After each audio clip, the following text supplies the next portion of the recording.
English में bye कहने के लिए, टाटा कहने के लिए, अलविदा कहने के लिए किन किन शब्दों का यूज किया जाता है उसको आज अपन समझते हैं। आमतौर पर हम जब किसी से बाय करते हैं, टाटा करते हैं, तो यूजुअली हम या तो बाय बोलते हैं या तो गुड बाय बोलते हैं। गुड बाय को लेकर एक मिसकंसेप्शन, एक गलतफहमी है लोगों में। अक्सर लोग ये समझते हैं या ये बोलते हैं कि जब आप किसी से आखिरी बार मिलते हैं, जब उससे आप दोबारा नहीं मिलेंगे, तब आपको गुड बाय बोलना चाहिए। लेकिन ऐसा तो नहीं है। हाँ, जब आप किसी से बाद में मिलेंगे, अभी आप उससे मिलकर जा रहे हैं, जब आप जैसे हिंदी में विदा बोलते हैं या अलविदा बोलते हैं, उसी तरह इंग्लिश में आप बाय भी बोल सकते हैं, गुड बाय भी बोल सकते हैं। बेसिकली इन दोनों ही शब्द में कोई खास अंतर नहीं है। बाय कहने के क्या क्या तरीके इंग्लिश में हैं, किन किन तरीकों से, किस किस तरह से इंग्लिश में बाय कहा जाता है, उसको आज अपन समझते हैं।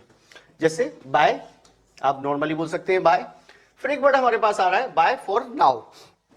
बाय फॉर नाउ मतलब अभी के लिए हम बाय बोल रहे हैं, थोड़ी देर बाद हम फिर आपसे मिलने वाले हैं, तो हम बोलते हैं बाय फॉर नाउ। मान लीजिए अभी रिसेस हो रहा है, लंच होने वाला है, मेरी क्लास चल रही है और मेरी क्लास अभी 20 मिनट बाद फिर आपसे हमारी क्लास स्टार्ट होगी, हम आपसे फिर मिलेंगे, तो हम बोल सकते हैं बाय फॉर नाउ। अभी शॉर्ट टाइम के लिए हम आपसे बाय बोलते हैं, तब हमें बोलना चाहिए bye for now, see you later. इस शब्द को समझते हैं। लेटर का मतलब होता है बाद में या फिर।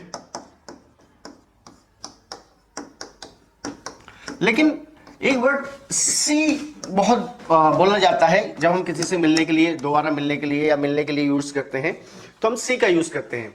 तो सी का यूज तो देखना होता है, तो फिर क्या इसका मतलब ये है कि फिर देखेंगे, फिर जल्दी देखेंगे? नहीं, सी का एक मतलब मिलना भी होता है। आप सी को मिलने के सेंस में, मीट के सेंस में यूज कर सकते हैं।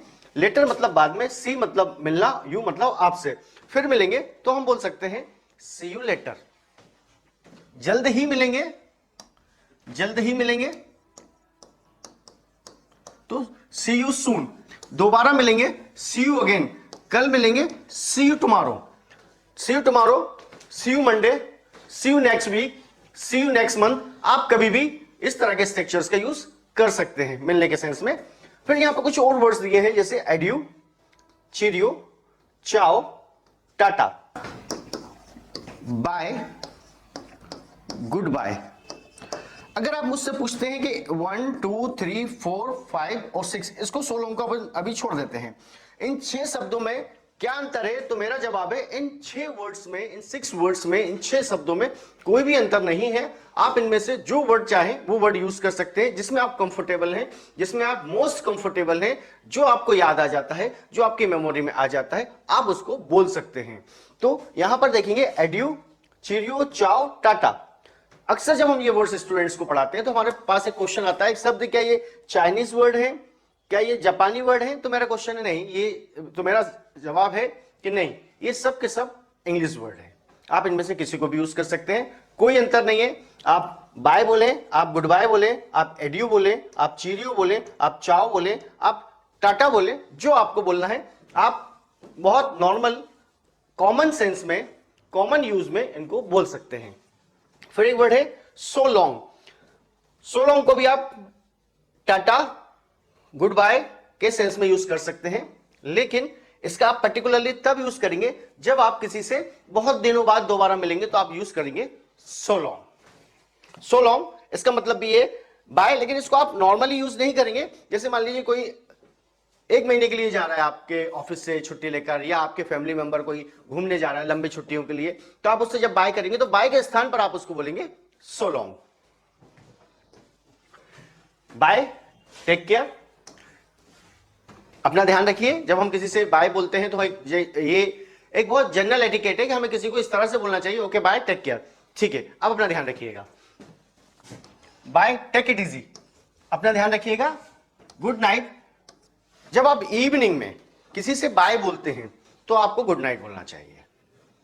मान लीजिए रात को आप क्लास का टाइम है आपका 7 to 8 और आप 8 o'clock पर क्लास के बाद जाते हैं, तो आपको फिर वहां पर गुड नाइट बोलकर ही जाना चाहिए।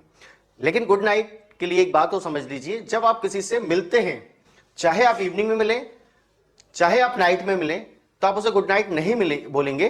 गुड नाइट सिर्फ जाते वक्त बोला जाएगा, वो भी तब जब आप इवनिंग में जा रहे हैं, तब आप गुड नाइट बोल के जाइएगा। और अगर आप दिन में जा रहे हैं तो आपको बोलना चाहिए have a nice day, have a sweet dream. अगर कोई बिस्तर में जा रहा है, नींद लेने के लिए जाने वाला है, तो आप उससे बोलिए have a sweet dream, have a nice weekend.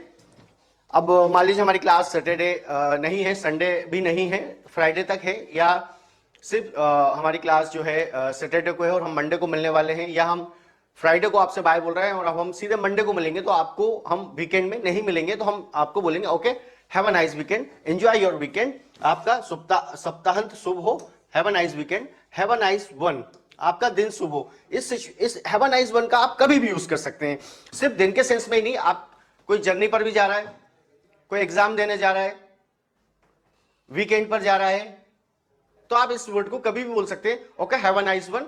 Have a nice one का मतलब है कि जिस भी काम के लिए आप जा रहे हैं, जो भी काम आप करने वाले हैं वो अच्छा रहे, शुभ रहे, तो हैव अ नाइस वन। फिर आते हैं नाइस टू मीट यू, आपसे मिलकर खुशी हुई, लेकिन इसको भी ध्यान रखिएगा, मिलते से नहीं बोलना है hello nice to meet you, नहीं, इसको भी जब आप गुड बाय बोलेंगे, जब आप बाय बोलेंगे तभी यूज करेंगे, nice to meet you, nice meeting you. और ऐसा भी बोला जाता है गुड टू सी यू, अभी थोड़ी सी देर पहले बताया, सी का मतलब मिलने से है, आपसे मिलकर खुशी हुई, गुड टू सी यू। तो आई होप आपको आज गुड बाय कहने के तरीके समझ में आ गए होंगे। तो गुड बाय को बोलने के बहुत सारे तरीके हैं, तो have a nice time, enjoy yourself, goodbye, ciao, take care.